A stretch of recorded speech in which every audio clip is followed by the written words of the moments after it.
જૂનાગઢના કેશોદમાં સમ્યક સેવા સમિતિ આયોજિત ડોક્ટર નાથાલાલ ગોહિલ લિખિત તથાગત બુદ્ધ અને બૌદ્ધ ધર્મદર્શિન ગ્રંથ લોકાર્પણ સમારોહનું આયોજન કરવામાં આવ્યું હતું, જેમાં સંગોષ્ઠી સાથે પુસ્તક વિમોચન કાર્યક્રમનું પણ આયોજન કરવામાં આવ્યું હતું। આ પુસ્તક વિમોચનનો અમૂલ્ય પ્રસંગ કેશોદના આંબેડકર ભવનના આંગણે યોજાયો હતો, જેમાં માતા રમાબાઈ મહિલા મંડળ દ્વારા પુસ્તકનું લોકાર્પણ કરવામાં આવ્યું હતું। આ પ્રસંગે પુસ્તકના લેખક ડોક્ટર નાથાલાલ ગોહિલનું તેમજ ઉપસ્થિત મહાનુભાવોનું સન્માન કરવામાં આવ્યું હતું। મોટી સંખ્યામાં લોકો આ કાર્યક્રમમાં ઉપસ્થિત રહ્યા હતા।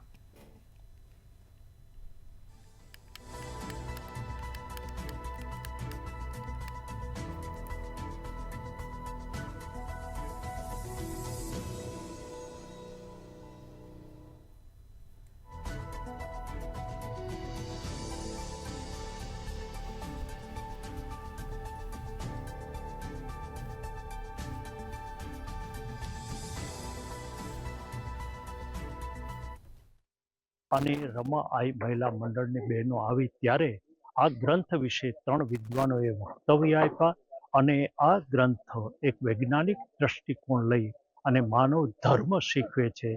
ત્યારે એક લેખક તરીકે નાથાલાલ ગોહિલ તરીકે હું મારી જાતને ધન્ય માનું છું।